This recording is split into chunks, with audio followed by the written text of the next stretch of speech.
বলেন দায় কার? পূর্বে পরের ঘটনা, একজন আল্লাহকে গালি দিল, রাষ্ট্রের কোনো বিবৃতি নাই। রাষ্ট্রের দায়িত্বশীলদেরকে নিয়ে রাজনৈতিক অসৎ এবং মিথ্যা বক্তব্য দিল, রাষ্ট্রের কোনো এ ব্যাপারে কোনো মনোযোগ নাই। আর যখন রাষ্ট্র মনোযোগ না দেওয়ার কারণে, কন্ট্রোল না করার কারণে যখন সামাজিক বিশৃঙ্খলা হইল, এখন সব বার তাওহীদ জনতার আর মুসলমানদের, এরা কেন মারামারি করতে গেল? মনে রাখবেন, এইভাবে আগামীর বাংলাদেশ চলবে না, ইনশাআল্লাহ চলবে না। এনসিপি যখন এই বাউলদের পক্ষে পোস্ট দিয়েছে, আমি তো দেখি এদেরকে, এই সার্জিস হাসানা সবচেয়ে জনপ্রিয় ছিল, এদের পোস্টে লাইক হয়তো লাখ লাখ। এই ঘটনার পর যখন তারা বাউলদের পক্ষে বিবৃতি দিয়েছে, তাদের এখনো বেশিরভাগ হাহারি আসে। মনে রাখবেন, যারা বিএনপির মহাসচিব যখন বলেছে, এটা নিয়েও সমালোচনা হয়েছে কি হয়েছে না? মনে রাখবেন, এটা রাজনৈতিক বক্তব্য না। কোন রাজনৈতিক দলের নাম নেওয়া যদি হারাম হয়ে যায়, যারা ইসলামের বিরুদ্ধে করে, তাহলে আপনাকে রাজনীতি হওয়ার জোরে বলেন ঠিক কিনা? মনে রাখবেন, এই মিম্বর গুলো আমি কোন ধর্মের কোন রাজনৈতিক দলের পক্ষে ভোট চাবো না। ওয়াজ বলেন, মিম্বর বলেন, এগুলো হচ্ছে সর্বদলীয় ধর্মীয় রাজনীতির প্রতি উদ্বুদ্ধ করতে হবে। জোরে বলেন ঠিক কিনা? কারণ সব দলই তো মুসলমান দাবি করে নিজেদের। তাহলে আপনাদের রাজনীতিতে ধর্ম আনেন না কেন? ধর্মীয় বিষয়কে আপনারা গুরুত্ব দেন না কেন? আমরা সেটা বলি, আপনি বিএনপি হন, আপনি ধর্মকে আঁকড়ে ধরেন, বাংলাদেশের মুসলমান আপনাকে ভোট দিবে। আপনি ধর্মীয় বিষয়কে গুরুত্বের সাথে নেন, বিধর্মীদেরকে খুশি করার জন্য একটা বক্তব্য দিয়ে দিয়েন না। আপনি এনসিপি করেন, আপনি ধর্মকে আগে রাখেন, মুসলমানদের পক্ষে কথা বলেন, মুসলমানদের বিষয়গুলো গুরুত্বের সাথে নেন, তাহলে মুসলমানরা ভোট দিবে। আপনি জামাত ইসলাম করেন, কিন্তু প্রকৃত ইসলাম যদি আপনার ভিতরে থাকে, তাহলে মুসলমানরা ভোট দিবে। কিন্তু আপনিও যদি ইসলামের বিরুদ্ধে বলেন, ইমানদাররা চুপ থাকবে না। শুধু খালি ইসলাম নামই হবে না, বাস্তবে ইসলাম দেখাই দেব। আমরা এই মেম্বর থেকে জামাত ইসলামের বিরুদ্ধে বলেছি কি বলিনি? যখন পূজার সময় রোজা পূজা এক বানাইছে, বলছি কি বলিনি? যে মিথ্যা ত্যাগ কোনো ক্ষতিপ্রে দিয়েন না, সে ফেসিবাদের রাজনীতি কেউ করেন না। আমরা সব দলীয় ধর্মীয় রাজনীতির কথা বলি, যেহেতু সবাই দাবি করেন মুসলমান, তো সবাই ধর্মের পক্ষে রাজনীতি করেন না। মুসলমানরা তাদেরকে ভোট দিবে যারা ধর্মের পক্ষে থাকবে। আগামীর বাংলাদেশ ধর্মের বাংলাদেশ, আগামীর বাংলাদেশ মুসলমানদের বাংলাদেশ। আর যারা বিধর্মীকে খুশি করার জন্য পায়তারা করছে, এখন উপদেষ্টা হইয়া এরা একদিন এই দেশ থেকে পালাবে, দেখবেন ইনশাআল্লাহ। আল্লাহ তাআলা আমাদেরকে যে কথাগুলো বললাম, বোঝার, মানা, সতর্ক থাকা, নিজের ঈমান আমলকে হেফাজত করা তৌফিক দান করেন। ও আখির দাওয়ান আলহামদুলিল্লাহি রাব্বিল আলামিন। আমরা যারা ক্বাবলা জুমা 4 রাকাত সুন্নাত পড়ি না, তারা ক্বাবলা জুমা 4 রাকাত সুন্নাত পড়ে নেই।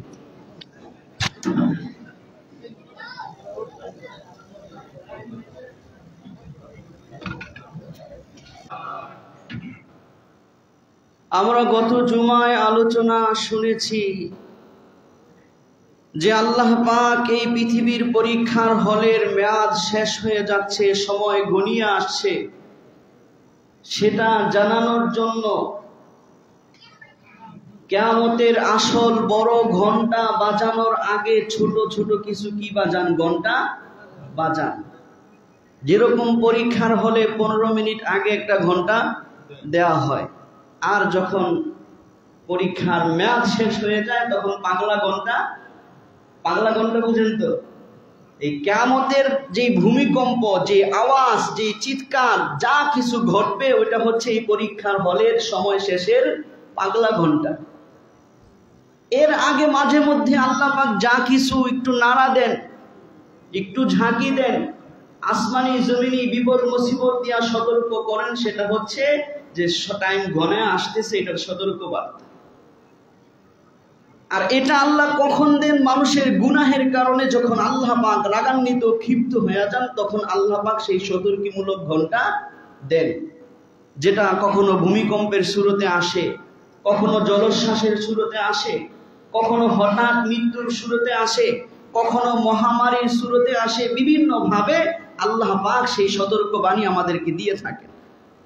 গত জুমায় এ বিষয়ে একাধিক আয়াত শোনানো হয়েছে। আরো স্পষ্ট ভাবে আল্লাহ পাক যে মানুষের গুনাহের কারণে এই ধরনের আসমানি জমিনি মুসিবত দিয়া ধ্বংস করেন, সূরা আনকাবুতের 40 নম্বর আয়াতে আল্লাহ বলতেছেন, ফাকুল্লান আখাযনা বিদামবিহি, কয় পূর্বের যুগের যে সমস্ত কওম এবং জাতিরা আল্লাহর সাথে নাফরমানি করেছে, আল্লাহ বলতেছেন যে আমি আল্লাহ তাদের সকলকে তাদের গুনাহের কারণে দুনিয়াতেই পাকড়াও করেছি। নাউজুবিল্লাহ। আল্লাহ বলতেছেন কুল্লান আখাযনা বিযামবি, পূর্বের যত নাফরমান জাতি গিয়েছে সকলকে আমি আল্লাহ তার অপরাধের গুনাহের কারণে পাকড়াও করেছি।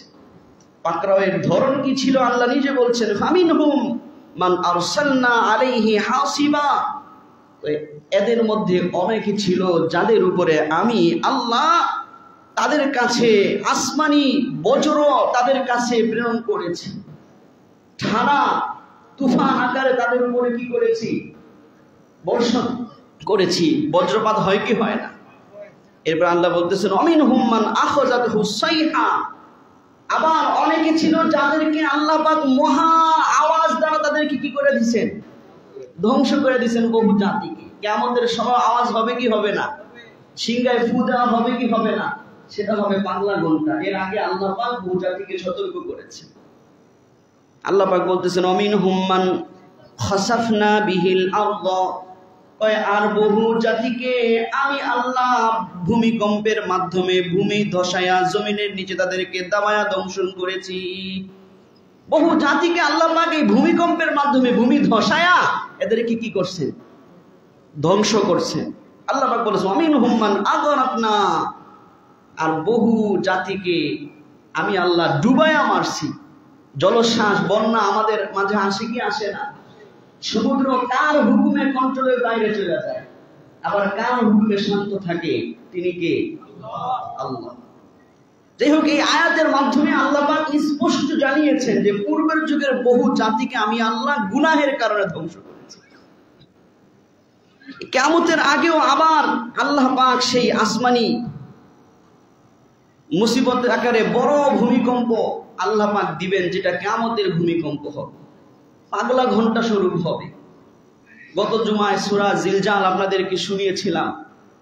এই বিষয়ে আল্লাহ পাক আরো স্পষ্টভাবে কিয়ামতের সেই ভূমিকম্প কত ভয়ানক হবে, যেহেতু ভূমিকম্পের ভয় এখনো আমাদের থেকে যায় নাই। জোরে বলেন ঠিক কিনা? গতকালকে 4টার পরও হালকা মাত্রায় ভূমিকম্প হয়েছে।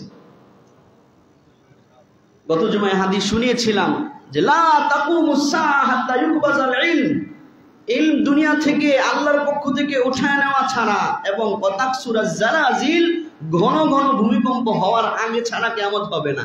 অর্থাৎ কিয়ামতের আগে এই ঘটনা ঘটবে যে ঘন ঘন ছোট ছোট কি হবে, ভূমিকম্প হবে। এরপরে মহা ভূমিকম্প আসবে, সেটার কথা আল্লাহ পাক কোরআনে বলেছেন। সূরা হজের শুরুতে আল্লাহ তাআলা বলতেছেন ইয়া আইয়ুহান নাসুত্তাকু রাব্বাকুম ইন্না যালজালাতাস সাআতি শাইউন আযীম। আল্লাহ পাক বলতেছেন যে হে দুনিয়ার মানুষেরা, ঈমানদার বলেন নাই, ঈমানদার, বেঈমান, কাফের, মুশরিক সমস্ত মানুষকে আল্লাহ তাআলা বলতেছেন ইয়া আইয়ুহান নাস, হে মানুষেরা শোনো, ইত্তাকু রাব্বাকুম, তোমাদের যেই প্রকৃত রব আছে সেই আল্লাহকে ভয় করো। ইন্না যালজালাতাস সাআতি শাইউন আযীম, নিশ্চয়ই কিয়ামতের সেই মহা ভূমিকম্প অনেক বড় ভয়ানক বিষয়। কে বলছেন? আল্লাহ নিজে বলতেছেন। তখন পরিণতি কি হবে? আল্লাহ বলতেছেন ইয়াউমা তারাউনাহা, কিয়ামতের সেই মহা ভূমিকম্প যেদিন তোমরা প্রত্যক্ষ করবে, তাজহালু কুল্লু মুরদিআতিন আম্মা আরদাআত, সেদিন দুগ্ধ পানকারিনী মা তার সন্তানকে ভুলে যাবে।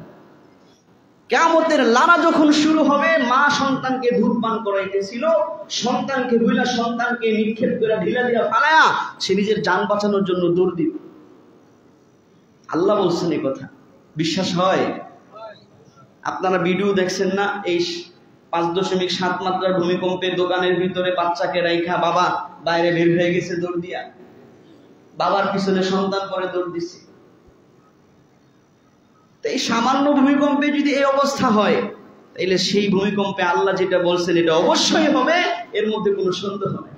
আল্লাহ আরো বলতেছেন ওয়াতাযউ কুল্লু যাতি হামলিন হামলাহা, যে সমস্ত মায়েদের গর্ভে বাচ্চা আছে, এখনো বাচ্চা জন্ম হওয়ার সময় হয় নাই, অসম্পূর্ণ সময়ে এই কিয়ামতের ভূমিকম্পের নাড়া খায়া ভয়ে তার বাচ্চা গর্ভপাত হয়ে যাবে। অসময়ে বাচ্চা রক্ত আকারে বের হয়ে যাবে ভয়ে, আতঙ্কে। এরপর আল্লাহ বলতেছেন ওয়াতারান নাসা সুকারা, আর তোমরা মানুষকে, হে নবী আপনি মানুষকে দেখবেন যে মানুষ কেমন যেন, যদি নবী আপনি থাকেন, এটা নবীকে বোঝানোর জন্য বলছে ওয়াতারান নাসা সুকারা, আর মানুষকে দেখবে যে তারা কেমন যেন মাতাল হয়ে গেছে, মদ খাইলে নেশাগ্রস্ত হইলে যেরকম কিয়ামতের সেই নারা যখন শুরু হবে আর সেই বিকট আওয়াজ যখন শুরু হবে মানুষ মাতালের মতো হয়ে যায়। ওয়াতারান নাসা সুকারা, আল্লাহ আবার বলতেছেন বাস্তবে এরা কিনা মাতাল না, কোনো নেশাদ্রব্য খায় নাই। আল্লাহ বলতেছেন ওয়ামা হুম বিসুকারা, বাস্তবে তারা নেশাগ্রস্ত না, মাতাল না, ওয়ালাকিন আযাবাল্লাহি শাদীদ, কিন্তু আল্লাহর শাস্তি সেদিন ভয়ানক। এই ভয়ানক শাস্তির সম্মুখীন হইয়া তারা মাতালের মতো হয়ে যায়। তাইলে আমাদের সতর্ক হওয়া দরকার আছে না নাই? আমরা যদি সতর্ক না হই আমাদের কৃতকর্মের কারণে কিয়ামত ঘনে আসতেছে। যেহেতু এই পৃথিবীতে যখন সমাজে সবচেয়ে নিকৃষ্ট মানুষ থাকবে তাদের উপরে কি হবে? কিয়ামত হবে। লা তাকুমুস সাআ ইল্লা আলা শিরারিল কওম ওয়া শিরারিন নাস, সবচেয়ে খারাপ মানুষদের উপরে কিয়ামত হবে। এই কিয়ামতের আগে ছোট ছোট ভূমিকম্প কেন আসবে এই বিষয়ে আল্লাহ রসুল সাল্লাল্লাহু আলাইহি ওয়াসাল্লাম হাদিসে আমাদেরকে সতর্ক করেছেন যে কিয়ামতের আগে ছোট ছোট ভূমিকম্প কেন হবে। সেই বিষয়ে বর্ণনা করতে গিয়ে আল্লাহ রসুল সাল্লাল্লাহু আলাইহি ওয়াসাল্লাম হাদিসের মধ্যে এরশাদ করেছেন যে কিয়ামতের আগে যখন মানুষ বেশি বেশি গুনাহ করবে, বিশেষ কিছু গুনাহ, তখন এই শাস্তিগুলো হবে। আমি হুবহুব হাদিসটাই পড়ে শোনাচ্ছি। হযরত ইমরান ইবনে হুসাইন রাদিয়াল্লাহু তাআলা আনহু থেকে হাদিসটি বর্ণিত। তিরমিজি শরীফ সহ একাধিক হাদিসের কিতাবে হাদিসটি এসেছে। আল্লাহ রাসূল বলেন ফি হাদিহিল উম্মতি কসফুন ওয়া মাসখুন ওয়া কসফুন। আল্লাহ রাসূল সাহাবীদেরকে সতর্ক করে বলতেছেন যে এই উম্মতের মাঝে, এই উম্মতের মধ্যে আগের জমানার মতো ভূমি ধসায় দেওয়ার শাস্তি হবে, ও মাসখুন চেহারার আকৃতি বিকৃত করে দেওয়ার শাস্তি হবে। আল্লাহ তো আগের জমানায় বানর বানায় দিছিলেন, এই ঘটনা শুনেছেন কি শোনেন নাই? আল্লাহ তাআলা নাফরমানি করার কারণে তাদেরকে কুনু কিরাদাতান খাসিন, তোমরা লাঞ্ছিত বানরে পরিণত হয়ে যাও। আল্লাহ পাক হুকুম দিয়েছেন, সাথে সাথে চেহারা কি হয়ে গেছে? বানর হয়ে গেছে। এই উম্মতের মধ্যে আল্লাহ হয়তো পরিপূর্ণ বিকৃতি করে দিবেন অথবা সামান্য বিকৃতি হবে, মানুষের মতো দেখা যাবে কিন্তু স্বাভাবিক না। কথা বুঝতেছেন? এরপরে বলতেছেন ওয়াকসফুন, আসমান থেকে পাথর বর্ষণ হবে, বড় বড় শিলাবৃষ্টি বর্ষণ হবে। সাহাবীরা বুদ্ধিমান ছিল। ফাকালা রাজুলুন মিনাল মুসলিমিন, উপস্থিত মুসলমানদের মধ্য থেকে একজন বলল যে ইয়া রাসূলুল্লাহ ওয়া মাতা যালিক, এই যে এই উম্মতের মধ্যেও ওই শাস্তি হবে, ভূমি ধসে যাবে, চেহারা বিকৃতি হয়ে যাবে, আসমান থেকে পাথর বর্ষণ হবে, এটা কখন হবে, কোন সময় হবে? আপনাদেরও জানতে মনে চায় কি চায় না? তো সাহাবীর জানতে মনে চাইছে, সাথে সাথে কি করছে? প্রশ্ন করছে। আল্লাহ রাসূল জবাব দিতেছেন ইদা যাহারাতিল কিয়ানু ওয়াল মাযিব ওয়া শুরিবাতিল খুমুর। একাধিক হাদিস থেকে বিভিন্ন গুনাহের বর্ণনা পাওয়া যায়। এই জায়গায় আল্লাহ রাসূল বিশেষ 3টা গুনাহের কথা বলেছেন যে কখন দুনিয়াতে এই শাস্তিগুলো হবে। ভূমিকম্পের মাধ্যমে ভূমিধস হবে, চেহারা বিকৃতি হয়ে যাবে অনেকের, আসমান থেকে ভারী বর্ষণ হবে, পাথর নিক্ষেপ হবে, শিলাবৃষ্টি হবে। কখন?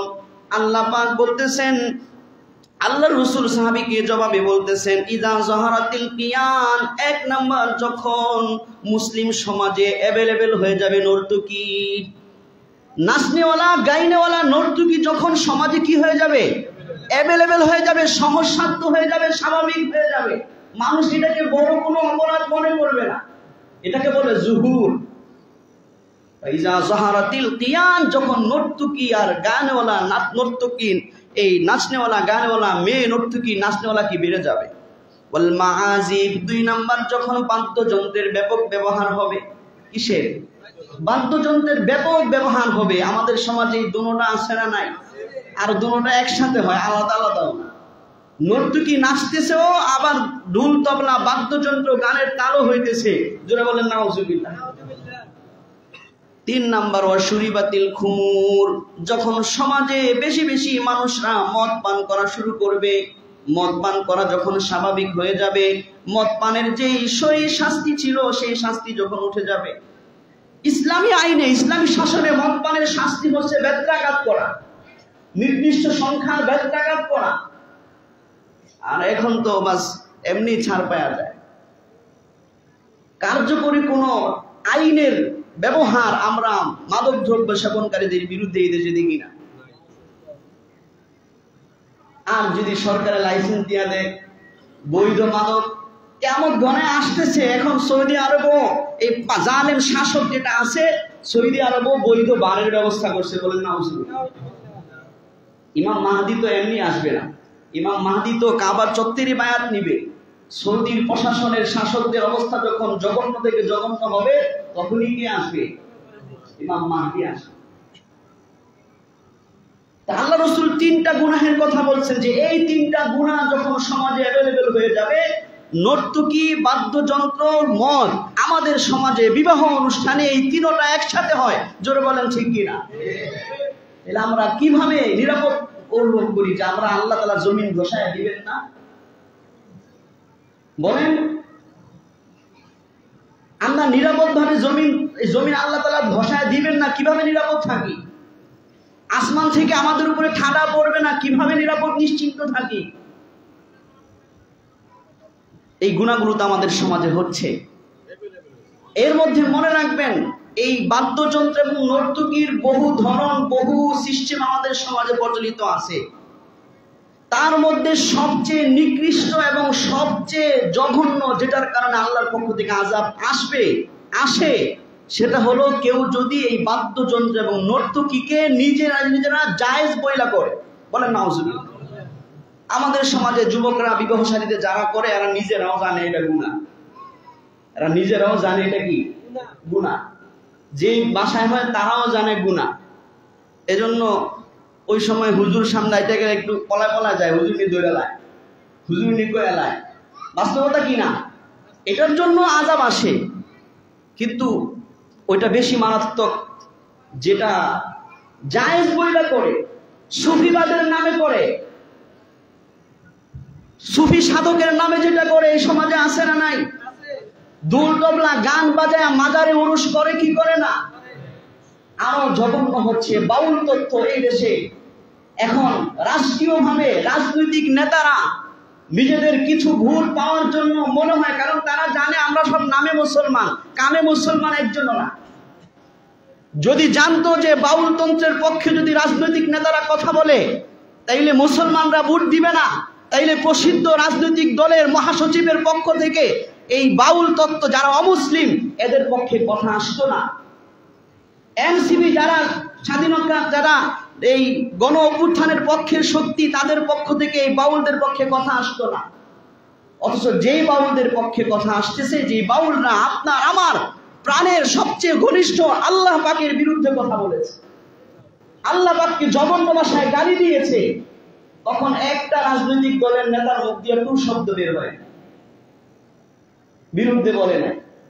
আর যখন ইমানদাররা তাদের ইমানি দায়িত্ব পালন করছে, তখন সবার খারাপ কথা বলতে সবার গোয়ায় আগুন লেগে গেছে। কারণ এরা সব নামে মুসলমান। প্রকৃতপক্ষে যদি মুসলমান হয়, একজন মুসলমান বাউল তন্ত্রের পক্ষে বলতে পারে না। জোরে বলেন ঠিক কিনা? বাউল তন্ত্র কোনোদিন এই দেশের বাঙালি সংস্কৃতির অংশ হইতে পারে না। আর সুফি সাধকদের সংস্কৃতি তো আরো আগে না। এই বন্ডরা এখন সুফি সাধকদেরকে বাউল তন্ত্র বানাইছে। দেখবেন মাজারে মাজারে ঢোল তবলা বানায়া কাওয়ালির নামে এই গান গায় কি গায় না, এদের এটাকে বৈধতার রূপ দেওয়ার জন্য, এই বাদ্যযন্ত্রকে জায়েজ করার জন্য গানের তালে তালে আল্লাহ, রসুল, নবী, খোদা, আদম, ঈসা, মোহাম্মদ এগুলো বলে। আর সাধারণ বাঙালি মুসলমানরা মনে করে কত বড় সওয়াবের কাজ হইতেছে। বলেন নাউজুবিল্লাহ। আল্লাহ রসুল নিজে বলছেন, সহিহ হাদিস। আমি আরো একটা হাদিস শুনে আপনাদেরকে, বুখারী শরীফের মধ্যে আল্লাহ রসুল, এটা শেষে শোনাই। এই যে বাউল তন্ত্রের বিরুদ্ধে আমাদেরকে সোচ্চার হতে হবে, বুঝতে হবে যে বাউল তন্ত্র আসলে কি। আমি এটা বলেই শেষ করব। আলোচনা করলে অনেক লম্বা 2-3 ঘন্টাও করা যাবে, কিন্তু আমাদের তো শোনার ধৈর্য নাই। মনে রাখবেন, এই বাউল তন্ত্র তারা কি? আমরা কি জানি বাউল কারা? এই বাউলদের সাথে 40 বছর থেকে বাউলদের ব্যাপারে বই লিখছেন একজন ডক্টর আনোয়ারুল করিম। ওনার বইয়ের নাম হচ্ছে বাংলাদেশের বাউল সমাজ, সাহিত্য ও সঙ্গীত। আর একজন নাস্তিক, দেখবেন এদেশের নাস্তিকরা কোনো ধর্মকে পছন্দ করে না, কিন্তু এরা আবার বাউলকে খুব পছন্দ করে।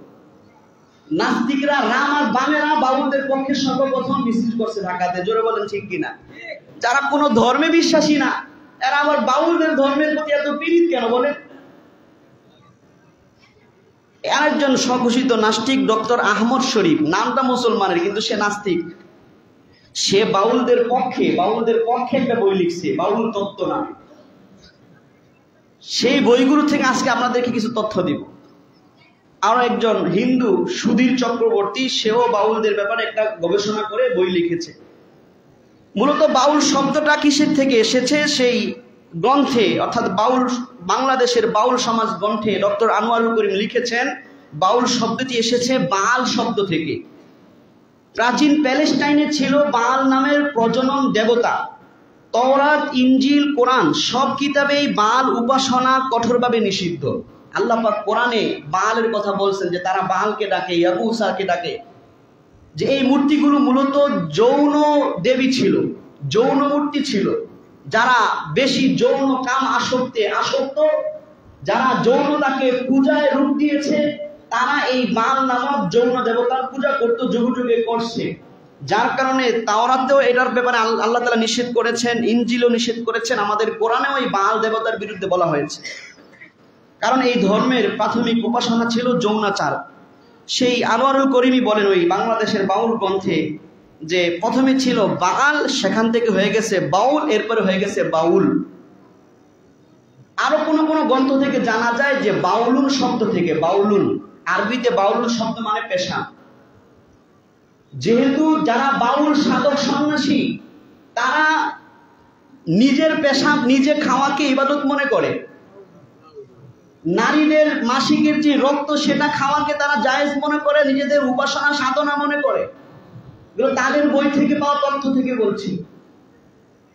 সেই হিসেবে ওই বাউল পেশাব থেকে নিজেদের নাম দিছে কি বাউল, অথবা বাল দেবতার পূজা করে যে নিজেদের নাম দিছে কি বাউল, বাংলাতে এসে হয়ে গেছে কি বাউল।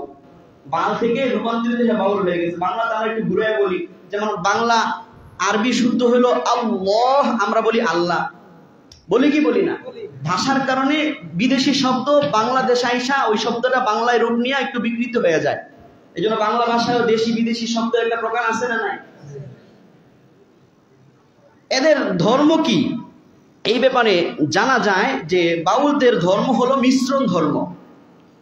ব্রাহ্মণ, শৈব, বৌদ্ধ, সহজিজা, নাথপান্থ, বৈষ্ণব, এই সবগুলো ধর্ম মিলায়া মোট কথা হিন্দু, বৌদ্ধ এবং ভ্রান্ত বেদাতি কিছু চিন্তা, আকিদা, বিশ্বাস নিয়ে হচ্ছে এই বাউল ধর্ম। এই জন্য তারা নিজেদেরকে মুসলমান বলে পরিচয় দেয় না, হিন্দু বলেও পরিচয় দেয় না। তারা বলে আমরা কোন মুসলমানও না, হিন্দুও না, বলেন নাউজুবিল্লাহ। সেই বাউল তত্ত্ব নামক বইয়ে ডক্টর আহমদ শরীফ বলেছেন যে তারা বলে যে পুরনো তন্ত্র ও যুগ নির্ভর দেহ সাধনাই বাউলদের আসল ধর্ম। তাই তারা বলে, বাউলরা বলে থাকে গানের তালে তালে, কালী কৃষ্ণ গড খোদা কোন নামে নাহি বাদামন। নাউজুবিল্লাহ বলে কি, কালী কৃষ্ণ গড খোদা কোন নামে নাহি বাদামন।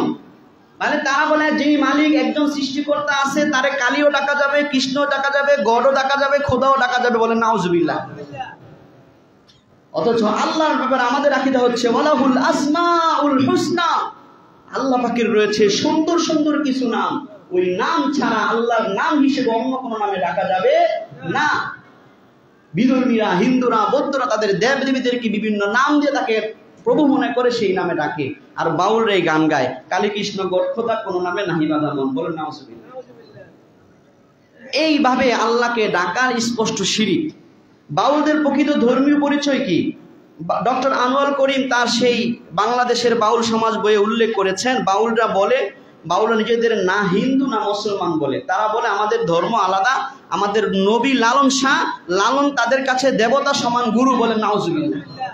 অথচ বহু সাধারণ মুসলমান লালনের মাজারে গিয়া উরুস করে কি করে না। আর এই দেশের মিডিয়ার পক্ষ থেকে আমাদের দেশের ওলামায়ে কেরামের লাখো মানুষের প্রোগ্রাম হয়, এটা মিডিয়ায় আসে না। আর লালনের মাজারে গিয়া 200-300 মানুষ বইয়া হুক্কা টানে আর গাঞ্জা টানে আর নেশায় লিপ্ত থাকে।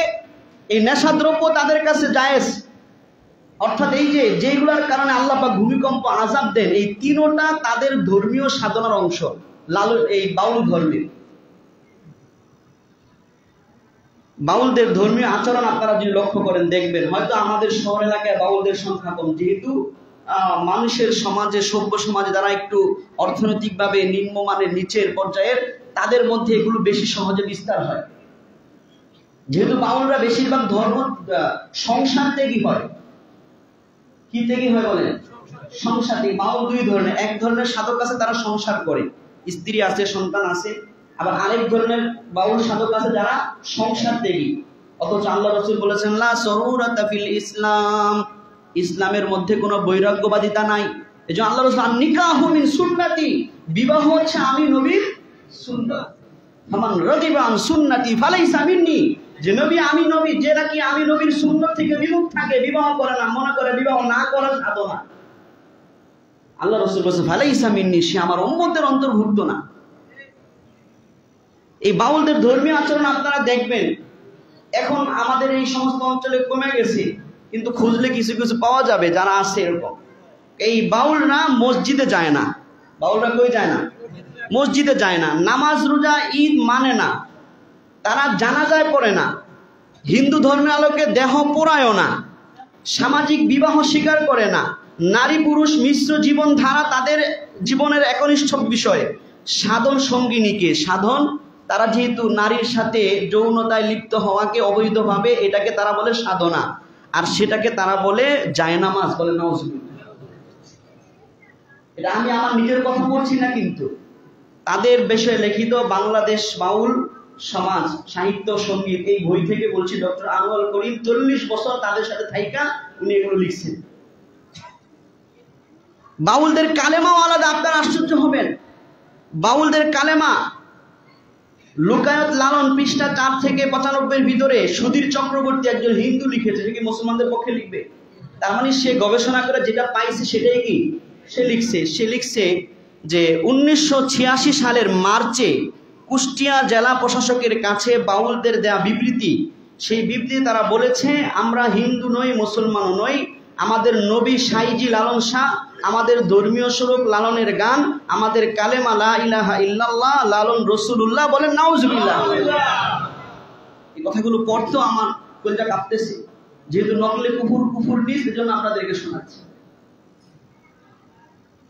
অর্থাৎ কারো কুফুরিকে অন্যদের কাছে বিবরণ দেওয়া এটা কুফুরি না, এজন্য আমি পড়ছি। কিন্তু এগুলো যদি কোনো মুসলমান বলে, দিল থেকে বিশ্বাস করে বলে, সে সাথে সাথে কাফের হয়ে যায়, অমুসলিম হয়ে যায়। অথচ এই দেশের বাউলরা এগুলো করে, আর এই বাউলদেরকে এখন বানাইছে বাঙালি সংস্কৃতি, আর সাংস্কৃতিক শিল্পীদের মাধ্যমে এখন বাউলদের পক্ষে স্লোগান করছে। সময় শেষ, অন্যথা আমি আরো অনেক কথা বলতে পারতাম। মনে রাখবেন, বাউল ধর্মের যৌনাচার বাধ্যতামূলক। আপনারা অনলাইনে সার্চ দিলেও পাবেন, ইতিমধ্যে এটা ভাইরাল হয়েছে। বাউলরা ওই যে যারা সাধক সংসার ত্যাগী আর যারা সংসারী, এদের মাঝে একটা কমিটমেন্ট আছে। একজনের স্ত্রীকে অন্য সাধকদেরকে ফিরি বিলায়, এটা হয় অ্যাভেলেবেল, বাস্তব কথা। একজন আইনজীবীর লেখা পড়ে আমি বলছি, ওই আইনজীবী নিজে বলছেন যে এখন যেহেতু বাউলদের নিয়ে আলোচনা হচ্ছে, আমি একটা সত্য ঘটনা বলি। আমার কাছে সম্পর্ক রাখা একজন বাউলের স্ত্রী আসছে, সে বলছে যে তার স্বামী বাউল, তাকে কমপক্ষে 40 জন বাউল সাধকের কাছে পাঠিয়েছে। এখন তার মেয়ে কলেজে পড়ে, এই মেয়েকেও সেই বাউল সাধনায় নামাইতে চাইতেছে, কিন্তু মা চায় না। মা চাইতেছে আমি যে ভুল করছি, আমি যে গুনাহ করছি, ওর পাল্লায় পড়ে না, আমার মেয়েকে আমি নষ্ট করব না। এই জন্য আইনজীবীর কাছে আসছে, এই বাস্তব ঘটনা সে শোনাইছে। এই জন্য তারা নারী ধর্ষণ তাদের অ্যাভেলেবেল ব্যাপার, গাঁজা মদ টানা তাদের অ্যাভেলেবেল ব্যাপার, কারণ তারা কোরআন মানে না। আমরা যে কোরআন বিশ্বাস করি, এই কোরআন তারা বিশ্বাস করে না, কিন্তু মুখে মুখে কোরআন বলে, নবী বলে, আদম বলে, রসুল বলে, আল্লাহ বলে, মুসলমানদেরকে ধোঁকা দেওয়ার জন্য। কিন্তু এরা বলে যে আমরা কাগজের কোরআন মানি না, আমরা মনের কোরআন মানি, বলে নাউজুবিল্লাহ। এরা মনে মনে মন গলা খায়। নিঃসন্দেহে আমি সময় থাকলে আরো তথ্যভিত্তিক কথা বলতাম, কিন্তু মনে রাখবেন নিঃসন্দেহে বাউলরা কাফের। যারা বাউল লালনের মতবাদে বিশ্বাসী তারা কাফের। বর্তমানে যেটা নিয়ে আলোচনা হচ্ছে, মানিকগঞ্জের বাউল শিল্পী আবুল সরকার, সে তার নিজস্ব মন গড়া বানোয়াট কথা দিয়া আল্লাহর দুই কথার মাঝে বিপরীত দেখায়া আল্লাহকে একটা গালি দিছে বলে নাউজুবিল্লাহ। অথচ আগে পরে যা বলছে সব ভুল, ওগুলো নাই, ওগুলো আল্লাহ বলে নাই, কোরআনে নাই, হাদিসে নাই। এ বলতেছে আল্লাহ বলছে ওইটা, আল্লাহ আবার বলছে এটা, আল্লাহ আবার বলছে এটা, আল্লাহ কথার মধ্যে দ্বিমত একটা গালি দিছে, আমি এটা উচ্চারণ করতে চাই না। অথচ এই যে আল্লাহ বলে এটা, আল্লাহ বলে এটা, এগুলো কিচ্ছু নাই। মনে মনে একটা বানাইছে এটা নিয়ে। এটা নিয়ে যখন মানিকগঞ্জের তৌহিদি জনতা প্রশাসনের সাথে যোগাযোগ করেছেন, মামলা করার প্ল্যানিং করেছেন, প্রশাসন তাকে গ্রেফতার করেছে, কোনো মারামারি হানাহানি হয় নাই, আইন শৃঙ্খলার অবনতি ঘটে নাই। এই আবুল সরকারকে মুক্ত করার জন্য তাকে যেন ছাইড়া দেওয়া হয়, তাকে যেন ধর্ম অবমাননার মামলা না দেওয়া হয়, এই জন্য তার ভক্তবৃন্দরা মানিকগঞ্জে মানববন্ধন কইরা তৌহিদি জনতাকে উস্কানি দিয়েছে। এক বক্তা বলেছে যে পিঠের চামড়া রাখবো না, আরেক বক্তা বলছে দেশ এখন পাকিস্তানিদের হাতে, আমাদের ধর্ম উপদেষ্টা হচ্ছে জঙ্গি, প্রধান উপদেষ্টা হচ্ছে পাকিস্তানি। এই ধরনের উত্তেজনামূলক বক্তব্য দেওয়ার কারণে উপস্থিত জনতা, আলেম ওলামা, তাওহীদি জনতা, সাধারণ যুবক গোলাপান সবাই মিলে তাদেরকে প্রতিহত করছে, একটা মারামারির শুরু হয়েছে। আচ্ছা বলেন এই জায়গায় দায় কার? বলেন দায় কার? পূর্বে পরের ঘটনা, একজন আল্লাহকে গালি দিল, রাষ্ট্রের কোনো বিবৃতি নাই, রাষ্ট্রের দায়িত্বশীলদেরকে নিয়ে রাজনৈতিক অসৎ এবং মিথ্যা বক্তব্য দিল, রাষ্ট্রের কোনো এ ব্যাপারে কোনো মনোযোগ নাই। আর যখন রাষ্ট্র মনোযোগ না দেওয়ার কারণে, কন্ট্রোল না করার কারণে যখন সামাজিক বিশৃঙ্খলা হইল, এখন সব বার তাওহীদ জনতার আর মুসলমানদের, এরা কেন মারামারি করতে গেল? মনে রাখবেন এইভাবে আগামীর বাংলাদেশ চলবে না, ইনশাআল্লাহ চলবে না। এনসিপি যখন এই বাউলদের পক্ষে পোস্ট দিয়েছে, আমি তো দেখি এদেরকে, এই সার্জিস হাসানা সবচেয়ে জনপ্রিয় ছিল, এদের পোস্টে লাইক হয়তো লাখ লাখ। এই ঘটনার পর যখন তারা বাউলদের পক্ষে বিবৃতি দিয়েছে, তাদের এখন বেশিরভাগ হাহারি আসে। মনে রাখবেন যারা বিএনপির মহাসচিব যখন বলেছে, এটা নিয়েও সমালোচনা হয়েছে কি হয়েছে না? মনে রাখবেন এটা রাজনৈতিক বক্তব্য না। কোন রাজনৈতিক দলের নাম নেওয়া যদি হারাম হয়ে যায়, যারা ইসলামের বিরুদ্ধে করে, তাহলে আপনাকে রাজনীতি হারাম। জোরে বলেন ঠিক কিনা? মনে রাখবেন এই মিম্বর গুলো, আমি কোন ধর্মের কোন রাজনৈতিক দলের পক্ষে ভোট চাবো না। ওয়াজ বলেন, মিম্বর বলেন, এগুলো হচ্ছে সর্বদলীয় ধর্মীয় রাজনীতির প্রতি উদ্বুদ্ধ করতে হবে। জোরে বলেন ঠিক কিনা? কারণ সব দলই তো মুসলমান দাবি করে নিজেদের, তাহলে আপনাদের রাজনীতিতে ধর্ম আনেন না কেন? ধর্মীয় বিষয়কে আপনারা গুরুত্ব দেন না কেন? আমরা সেটা বলি, আপনি বিএনপি হন, আপনি ধর্মকে আঁকড়ে ধরেন, বাংলাদেশের মুসলমান আপনাকে ভোট দিবে। আপনি ধর্মীয় বিষয়কে গুরুত্বের সাথে নেন, বিধর্মীদেরকে খুশি করার জন্য একটা বক্তব্য দিয়ে দিয়েন না। আপনি এনসিপি করেন, আপনি ধর্মকে আগে রাখেন, মুসলমানদের পক্ষে কথা বলেন, মুসলমানদের বিষয়গুলো গুরুত্বের সাথে নেন, তাহলে মুসলমানরা ভোট দিবে। আপনি জামাত ইসলাম করেন, কিন্তু প্রকৃত ইসলাম যদি আপনার ভিতরে থাকে, তাহলে মুসলমানরা ভোট দিবে। কিন্তু আপনিও যদি ইসলামের বিরুদ্ধে বলেন, ইমানদাররা চুপ থাকবে না। শুধু খালি ইসলাম নামই হবে না, বাস্তবে ইসলাম দেখাই দেব। আমরা এই মেম্বর থেকে জামাত ইসলামের বিরুদ্ধে বলেছি কি বলিনি? যখন পূজার সময় রোজা পূজা এক বানাইছে, বলছি কি বলিনি? মিথ্যা ত্যাগ কোনো ক্ষতিপ্রিয় দিয়েন না, সে ফেসিবাদের রাজনীতি কেউ করেন না। আমরা সব দলীয় ধর্মীয় রাজনীতির কথা বলি, যেহেতু সবাই দাবি করেন মুসলমান, তো সবাই ধর্মের পক্ষে রাজনীতি করেন না। মুসলমানরা তাদেরকে ভোট দিবে যারা ধর্মের পক্ষে থাকবে। আগামীর বাংলাদেশ ধর্মের বাংলাদেশ, আগামীর বাংলাদেশ মুসলমানদের বাংলাদেশ। আর যারা বিধর্মীকে খুশি করার জন্য পায়তারা করছে, এখন উপদেষ্টা হয়ে এরা একদিন এই দেশ থেকে পালাবে, দেখবেন ইনশাআল্লাহ। আল্লাহ তাআলা আমাদেরকে যে কথাগুলো বললাম, বোঝার, মানা, সতর্ক থাকা, নিজের ঈমান আমলকে হেফাজত করা তৌফিক দান করেন। ও আখির দাওয়ানা আলহামদুলিল্লাহি রাব্বিল আলামিন। আমরা যারা কবলা